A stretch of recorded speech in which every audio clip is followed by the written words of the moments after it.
Jangan lupa subscribe, like, and share. Apa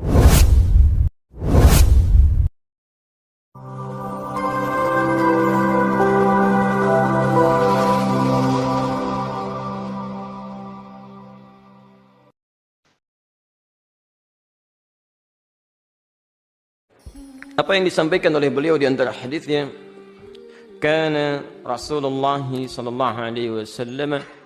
Ini bagian pertama adalah Rasulullah sallallahu alaihi wasallam laisa bit-tawilil ba'in. Laisa bit-tawilil ba'in. Ya, tampilan fisiknya tidak terlampau tinggi berlebihan. Ya, kalau cuman tawil itu tinggi, relatif sifatnya. Ya, tinggi itu bisa relatif. Ya, bagi Anda mungkin saya sedang-sedang saja, tapi bagi anak kecil Ustaz Adi tinggi ya, karena diukur dengan dia. Jadi ada tinggi yang sifatnya relatif, diungkapkan dengan kalimat tawil saja. Tawil, masya Allah, rajulun tawil. Tapi kalau sudah menggunakan ba'in, tawilul ba'in, itu tingginya ya lebih dari kadar biasa. Jadi kita semua sepakat bahwa dia memang tinggi itu. Tayyib. Antum kan paling tinggi berapa meter? 2 meter misalnya kan? Tayyib. Ini ada orang tingginya 5 meter nih. Sampai mau nyundul ke tempat masuk kan? Nah, itu disebut dengan at-tawil al-ba'in. Jelas ya? At-tawil al-ba'in. Nah, disampaikan oleh sahabat Anas ya, radhiyallahu taala anhu, kana Rasulullah sallallahu alaihi wasallam, adalah Rasulullah sallallahu alaihi wasallam laisa bit-tawil al-ba'in. Fisiknya, postur tubuhnya tidak terlampau tinggi berlebihan. Jelas? Baik, wala bil qasir, dan tidak pula terlampau pendek. Jadi di sini posturnya sedang, ya, sedang. Baik, jadi tidak terlampau tinggi, tidak terlampau pendek. Jadi ideal lah keadaan beliau, tengah-tengah tuh, antara tinggi sekali dengan terlampau pendek. Jelas? Baik, jadi pertama, ya saya ulangi, tampilan postur tubuh beliau tidak terlampau tinggi, juga tidak pula terlampau pendek. Jelas di sini? Baik, tapi nanti ukuran-ukuran ini harus diukur bukan dengan orang-orang kita sekarang, ya. Baik, karena nanti ada hadis-hadis lain, semakin dekat kiamat orang semakin pendek, semakin pendek, semakin pendek. Ya, Nabi Adam kan tingginya berapa? Kalau dalam riwayat kan 27 meter gitu kan? 27 meter, nanti insya Allah setiap kita kembali ke surga akan dikembalikan kepada fisik-fisik tampilan awal. Ya, dan mohon maaf, tidak ada kakek-kakek, tidak ada nenek-nenek gitu ya. Nanti semua akan kembali ke masa biasa. Jadi mohon izin yang kakek-kakek, nenek-nenek nggak akan masuk surga nih. Karena nggak ada di surga antum. Saat masuk surga sudah kembali remaja lagi dia, kembali remaja lagi. Nanti kembali ke ciptaan awal. Laki-laki 27 meter, perempuan 17,5 meter. Baik, masya Allah. Nanti kita lihat, ya nggak usah dibayangin. Bagaimana sih 27 meter? Nggak usah dibayangin, itu ukuran bayangan-bayangan kita saja. Itu mala ainun ra'at wala udhunun sami'at wala khatara ala qalbi bashar. Ya, nggak pernah dilihat di muka bumi, terdengar di telinga atau dibayangkan oleh lamunan kita. Tayyib. Nanti semakin dekat kiamat, semakin pendek, semakin pendek, semakin pendek. Taib ya, tapi jangan disimpulkan pula berarti kalau kamu pendek mau dekat kiamat ya.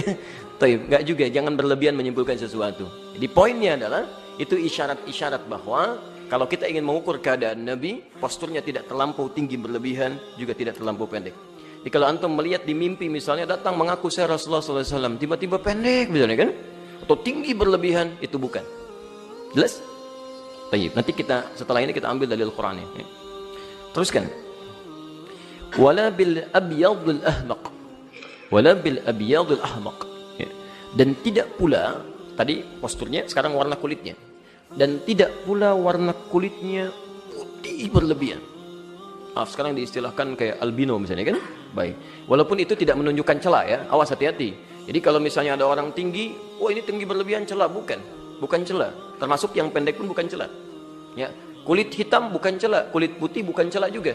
Itu diciptakan oleh Allah, bagian dari kemaslahatan hidup. Dan postur Nabi SAW dengan warna kulitnya diciptakan oleh Allah sesuai dengan kemaslahatan hidup Nabi. Ya, jelas di sini? Baik, jadi warna kulit beliau tidak terlampau putih berlebihan. Teruskan. Wala bil adam, ya, dan tidak pula terlampau hitam pekat.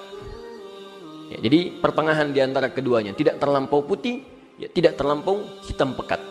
Nanti kita lihat tafsiran di hadis-hadis selanjutnya, warna-warna apa yang dimaksudkan. Ya, jelas di sini dulu? Jadi kalau misalnya ada orang ngaku Nabi datang misalnya kepada antum, masya Allah, mengatakan saya Rasulullah, kulitnya putih, gitu kan? Misal berlebihan, itu bukan.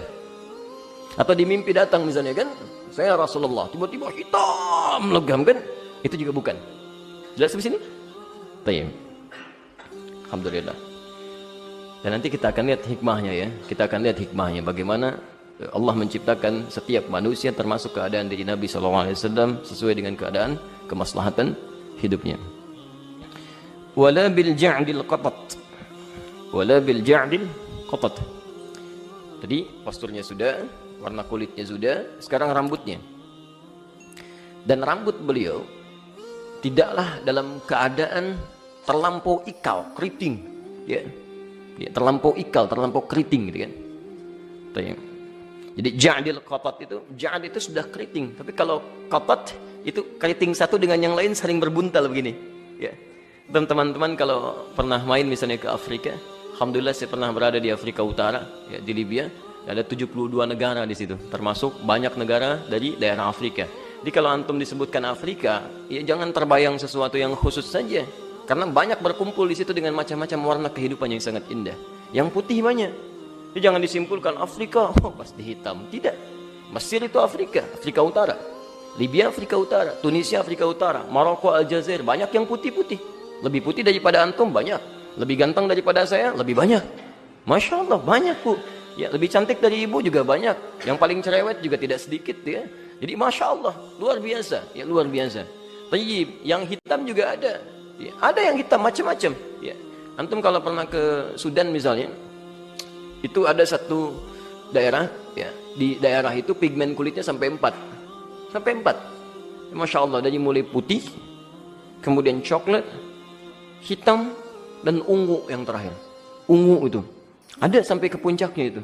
Ya, dan Allah berikan itu untuk maslahat kehidupan mereka, karena di situ itu Masya Allah ya, keadaan cuacanya jazakallahu khair. Keadaan cuacanya itu ternyata setiap yang tempat tinggal warna pigmen kulitnya itu disesuaikan dengan keadaan iklim dia tinggal. Jadi kalau dia kulitnya putih gitu kan, nah itu paling kadar panasnya di kisaran 23, 24 standar lah gitu kan, 25. Kalau dia kulitnya coklat ya di kisaran 36 derajat, 38 derajat. Dia yang kulitnya hitam 40 sampai 45 derajat. Itu standar-standar panasnya. Yang ungu itu rata-rata 50 derajat. 50 derajat, ya. Tapi mereka sudah terbiasa. Terbiasa gitu kan, keluar yang 50 derajat itu biasa aja, ya. Beraktivitas biasa macam-macam. Orang kita ke sana, ya, Masya Allah, di tempat yang 50 derajat ini, itu mahasiswa-mahasiswa kita kalau misalnya mau tidur siang ataupun malam, itu kadang-kadang belum bisa tidur kecuali kalau belum nyiram air dulu ke kasurnya. Kasur siram baru tiduran. Orang sana nyantai aja tidur. Ya keluar, yang ungu misalnya ngerjain apa aja keluar biasa aja, kerjain ini kerjain itu, dan tidak berpikir untuk takut hitam lagi karena sudah ungu gitu kan. Itu tahan. Jadi Allah menciptakan orang-orang dengan beragam pigmen bukan untuk mengecilkan, tapi untuk maslahat hidupnya. Dia tinggal di situ, dia harus kuat dengan nikmat-nikmat kehidupan di situ. Dan alhamdulillah hidupnya hemat, butuh ini ambil, butuh itu ambil. Masak telur antum cari gas luar biasa, bayar sekian itu kan, cari kompor ini tinggal nyimpan di luar 15 menit jadi gitu kan. Masya Allah. Fa bi ayyi ala'i rabbikum tukadziban. Ya, jadi jangan berpikir dengan nafsu dan banyak hal yang terus diinginkan, ini begini ingin begitu. Yang ada itu nikmati, yang belum ada ikhtiarkan, dan jangan banyak melamun, tidak menghasilkan faedah dalam kehidupan. Ya. Tayyib. Nah di sini rambutnya orang Afrika itu, kalau antum lihat beberapa teman-teman kita di Afrika, itu ternyata kalau saya perhatikan sebagian teman-teman tuh dengan rambut-rambut ikalnya nggak sama semua tuh, yang teman-teman Afrika. Ada yang ikalnya agak jarang-jarang tapi buntal-buntal ke atas ya. Ada yang lebat begini terus berbuntal lagi gitu kan. Nah itu ja'dun, itu keriting. Kalau keriting-keriting di kita kan ada yang ditemukan juga ya. Keriting panjang, keriting begini itu biasa. Tapi kalau sudah terikat-ikat ke dalam. Saya punya teman dari Rwanda, dari Togo. Nah itu rambutnya sama terikat ja'dun tapi qatat. Jadi saling mengikat lagi di dalamnya, kecil-kecil. Dan uniknya Allah Akbar, Masya Allah itu ternyata beberapa sub negara Afrika bisa dibedakan dari rambutnya selain warna kulitnya. Di Rwanda dengan Togo beda model keritingnya Pak, lain gitu ya. Terus dibandingkan dengan yang lain, dengan Kongo misalnya, dengan yang lainnya lagi itu beda ya, beda. Nah, namun demikian Nabi SAW secara tampilan fisik rambutnya tidak terlampau keriting berbuntal, al-ja'dul qatat. Jadi kalau ada orang datang kepada antum postur tubuh sudah agak benar nih, nggak terlampau tinggi, nggak terlampau pendek. Dalam mimpi saya kan datang kepada anda, tapi rambutnya terlampau keriting misalnya, saya Rasulullah, kamu bukan. Jelas ya? Baik. Bismillah. Wala bisab, dan tidak pula terlampau lurus mengurai. Tidak pula terlampau lurus mengurai. Masya Allah, ini sempurna, Masya Allah. Selalu diantar di pertengahan deh. Tidak terlampau keriting, tidak juga terlampau lurus terurai.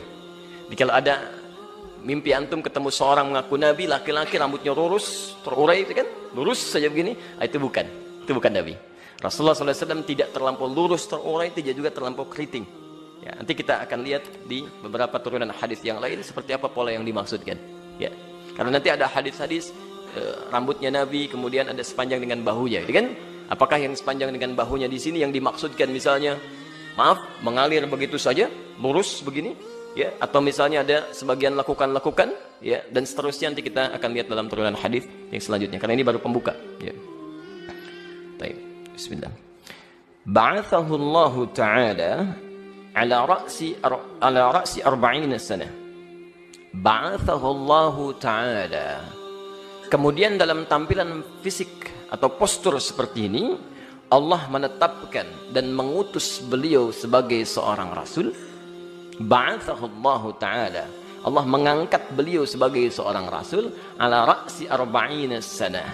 Ya, setelah beliau berusia kisaran 40 tahun. Saya ulang, berusia kisaran 40 tahun. Jadi tadi tampilan postur fisik umum yang kita ketahui.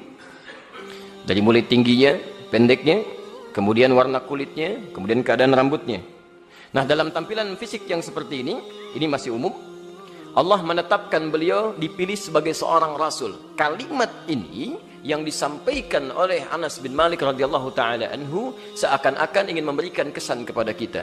Kalau antum pernah melihat Rasulullah dalam mimpi atau keadaan tertentu misalnya, bukan dalam tampilan sadar secara fisik, ya, tapi dalam keadaan mimpi dan sebagainya bisa melihat, maka perhatikan betul ya, ini poin yang paling penting. Keadaan beliau ketika datang kepada kita diikat dengan kalimat yang terakhir, ba'athahullahu ala ra'si 40 sanatan. Beliau diutus menjadi seorang rasul. Jadi kalau mengatakan saya rasul, antum bisa lihat ini kisaran diangkat jadi rasul kisaran usia 40-an. Jadi kalau ada misalnya datang kepada Anda dalam mimpi masih dalam keadaan muda tuh, paling kisaran 20 tahunan, 25 tahunan, 30 tahunan, itu bukan rasul.